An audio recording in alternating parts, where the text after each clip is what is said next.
What if the moment you've been working toward isn't ahead of you, but is happening right now, and you simply haven't noticed? Have you ever truly considered the burden of your own earnestness? I mean, really sat with that question? Because isn't it strange? No one ever formally appointed us to be the solemn guardians of reality, yet here we are, moving through our days as if the entire cosmos depends on the outcome of our daily checklist, wearing our fatigue like a medal of honor. We suffer with a kind of professional dedication, don't we? As if anguish were a career path we all chose. How are you? Oh, swamped, overwhelmed. We announce it with a peculiar pride, a badge proving our significance. The illusion of progress is we are waiting for a finish line that doesn't exist. We are running a race where the horizon keeps moving. Let me share a recollection. I once observed a person who transformed his entire existence into one long silent examination. Every feeling was cross-examined, every choice was put on trial. Is this correct? Am I feeling the appropriate thing? Should I be further along by now? His life became a test he was perpetually taking, and in his mind perpetually failing. He was waiting for a finish line, a moment of arrival where he could finally exhale and just be. But that moment, as you might suspect, never materialized. How could it? The more fervently he chased that horizon, the more it receded. It is like attempting to clutch smoke in your fist. The very effort ensures you cannot hold it, and this, right here, is the peculiar trap I wish to explore with you today. This unchallenged belief that life is, at its core, a puzzle we must solve, that we are projects perpetually under construction, requiring endless debugging, optimization, and repair. The core error. What if the search for a better version of yourself is the very thing keeping you from being whole? But what if that foundational belief is the actual snare? What if all this striving and self-correction is as futile as a fish striving to become better at being wet? You are already immersed in the very medium you seek to master. We must trace the origins of this exhausting endeavor. This state is not our birthright. Observe a very young child. There is no internal auditor reviewing their laughter for efficiency. No metric measures the quality of their wonder. They are simply and utterly immersed in the direct experience of being. Then, slowly, a process begins. We call it socialization, education, maturation. And while these processes have undeniable utility, a potent, subtle message is woven into their fabric. In your current state, you are insufficient. You require adjustment. You need an upgrade. The institutional trap. We have turned wonder into a metric and curiosity into a competition. I witnessed this transformation for years within academic institutions. Eager, luminous minds, brimming with open-ended questions, would gradually harden. The raw curiosity would be supplanted by a fear of incorrect answers. Playful exploration would give way to strategic performance. The system, you see, is exceedingly proficient at this alchemy. It frames reality itself as an endless sequence of assessments, another grade, another degree, another promotion. We internalize this model completely, and thus life transforms into an infinite mountain. Each peak we conquer only reveals a higher, more daunting summit beyond. When I finally reach that plateau, we tell ourselves, then I will find rest. The architect of fear. The ego is a master storyteller, but its favorite genre is tragedy. Yet the root of this compulsion delves far deeper than any institutional curriculum. It is fear, the profound, visceral unease with not knowing, with ambiguity, with the terrifying, beautiful truth that we are not and never will be in ultimate control of the unfolding universe. This feeling is unbearable to the psyche we've constructed. So we build the ego, a sophisticated mental construct that feels like a fragile, separate self, peering out from behind the windows of the eyes at a world perceived as fundamentally other.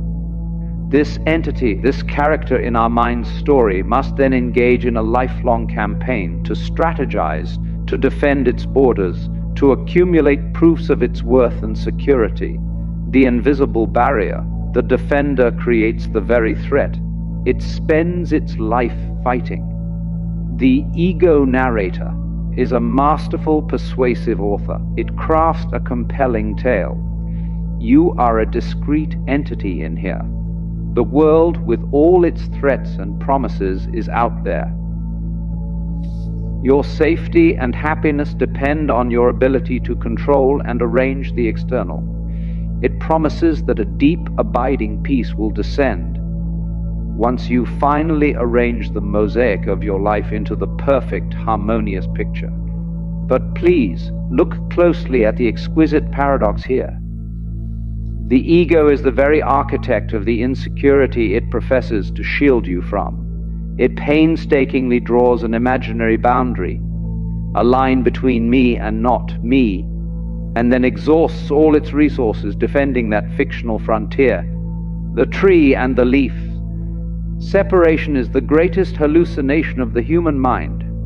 Imagine you are a single leaf on an ancient, sprawling tree. This leaf might look upon itself and think, I am alone, I am delicate, vulnerable to every passing breeze and storm. I must strive to be the strongest, greenest, most resilient leaf to ensure my survival. It spends its entire existence in a state of strain and ambition, wholly unaware that it is an inseparable expression of the tree itself. It is fed by the same deep, hidden roots, sustained by the same vast system. Its veins are extensions of the tree's branches. The perceived separation is a convincing, persistent illusion. We have convinced ourselves of our fundamental isolation from the whole of existence, and then we spend our lives in a quiet agony of longing, yearning for a connection, a sense of belonging that we never actually forfeited. The law of reversed effort. The harder you chase sleep, the more it evades you. The harder you chase peace, the louder the noise becomes. This brings us to a counterintuitive principle. The more fiercely you pursue sleep, the more it evades you. The more desperately you clutch at happiness, the more it seems to drain through your fingers. This is not the universe being cruel. It is a profound clue about the architecture of consciousness. When you strive for peace, what is your initial unconscious declaration? It is, I lack peace. Peace is absent from me now. That single thought instantly creates a schism, a gap between your present experience and an imagined ideal state. And that gap, that sense of division, is the disturbance. The seeking manufactures the sense of lack it seeks to fill. The oceans search for water. You are the entire ocean, desperately searching for a single drop of water. Individuals often approach meditation or philosophy as the ultimate self-improvement project. They strive to achieve enlightenment, to attain a state of perpetual peace. But pause and consider the question, awaken from WH at? The most compelling answer is from the dream that you are a separate self that needs to be awakened. The seeker who is searching for peace is, through the very activity of searching, generating the tension that masks the peace already present. The seeker is akin to a finger attempting to touch its own tip, or an eye trying to see its own seeing. The instrument of seeking and the goal of the search are not two separate things. The industry of lack. Self-help promises a future version of you that doesn't exist, to fix a problem that was never there. Our culture has constructed vast industries upon this premise of lack. The self-help section, the personal growth seminar, all are built on the promise that there is a future version of you, superior to the present one. But the future you are straining toward is a phantom, a mental projection. It is a thought you are having in this present moment. The person you believe you must become is a ghost, composed entirely of memory and imagination. The relentless, anxious activity of seeking is the very static that obscures your ability to notice it, is already the silent, ever-present background of your being. The metaphysical treadmill. You are running with immense effort, but the scenery never changes. What if you're already there? You are on a metaphysical treadmill. You are running with immense dedication, sweat pouring, utterly convinced you are traveling a great distance. Yet the scenery never changes. What if the promised destination is a mirage? What if the entire endeavor mirrors a dog chasing its own tail? The furious pursuit ensures the capture never occurs, for the pursuer and the pursued are part of the same system. Life as a melody. Life is not a problem to be solved, but a song to be sung. But if life is not a linear problem to be logically solved, but more a key into a complex improvisational melody to be intimately heard. When you listen to a symphony, you do not impatiently endure the early movements, waiting only for the final chord. The beauty is embedded in the hearing itself, in the rise and fall of each phrase. Or consider the art of dance. A truly gifted dancer is not focused on reaching the other side of the stage as quickly as possible. The movement itself, the flow, the grace, is the entire point. The dancer is not going somewhere, they are being the dance. The rivering. A flower doesn't bloom to win a competition. It blooms because it is its nature. Life is an ongoing occurrence. Its meaning is found in the occurring itself, not in some distant result. Contemplate a river. Does the river flow in order to reach the ocean? No. In its own being, the river is simply rivering. It is being fully what it is in each moment, rushing over rocks, swirling in eddies. When it finally merges with the sea, that is not an achievement. It is a natural transformation. Or observe a rose. Does it anxiously compare its color to the rose next to it? It simply unfolds, petal by petal, according to the silent intelligence of its nature. You are the universe. You are not a drop in the ocean. You are the entire ocean in a drop. You are here to express this unique human pattern of consciousness, to participate in this cosmic story without perpetually grading your performance. Your life is not a report card, but we have traded the fluid state of pure being for a chronic state of self-awareness. We have divided ourselves into two, the one who lives and the silent, watchful observer who critiques. This internal commentator is a relentless taskmaster. You should be more productive. You should be happier. This voice steals the only genuine moment we ever possess, the vivid, immediate experience of this praise. Now, a ticket to be here. You don't need to justify your existence. Your invitation to the universe is already signed. When you view life as a participatory song rather than a standardized test, something begins to relax. You do not need to earn your ticket to be here. You do not need to justify your occupancy of this space. Your invitation is eternally current. You are already a member of the cast in this grand, mysterious play. You are an active, integral note in its unfolding symphony. When you look out at the world, it is not a separate you looking at a separate it. When you see, the universe is perceiving itself. When your hand touches another, it is the universe touching itself. The greatest secret. The secret is that there was never anything outside of yourself to find. Awakening is not an acquisition. It is not a spiritual graduation. It is a profound realization, a deep seeing through. It is the dispelling of a mirage. The core problem is not that you are unenlightened. The problem is that you are believing the story that you are a separate, insufficient entity that requires enlightenment to be complete. You are that wave upon the ocean that has momentarily forgotten its true composition. You have never been apart from the wholeness of existence for a single instant. The cartographer of separation. The mind creates the disease. so it can sell you the cure. The thinking mind is a masterful cartographer of separation. It draws a conceptual boundary and labels it I, me, self. Everything outside that circle becomes not me, world, other. Having established this division, the mind then proclaims, this me inside the circle is incomplete and needs things from the not me to be happy. It then offers a lifetime subscription to its own services, a stream of plans, worries, and strategies. To fix the problem it has just defined, you are setting down the backpack. You are not the heavy burden you carry. You are the one who has the power to put it down. Imagine a metaphysical backpack filled with stones.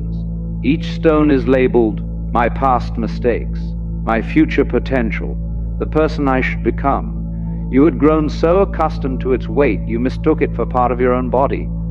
And then, in a moment of clarity, you simply set it down.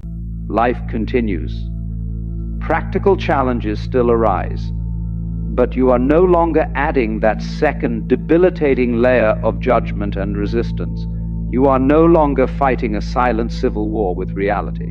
The conflict ceases, not because the world changes, but because your relationship to it transforms. The intelligence of water. Water doesn't argue with a rock, it simply flows around it. This shift does not imply passivity. It means your vital energy is no longer being consumed by internal conflict.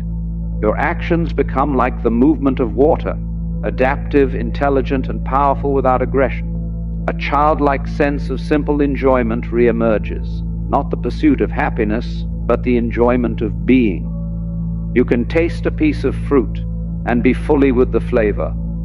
You can engage in a conversation without the internal monologue analyzing how you are being perceived. This is a tangible flavor of freedom. The cosmic joke. We were searching the entire cosmos for the one who was doing the searching. With this shift, you may sense the quiet laughter of the cosmic joke. Here we were, magnificent expressions of a universe, lost in the self-constructed dramas of our separate selves.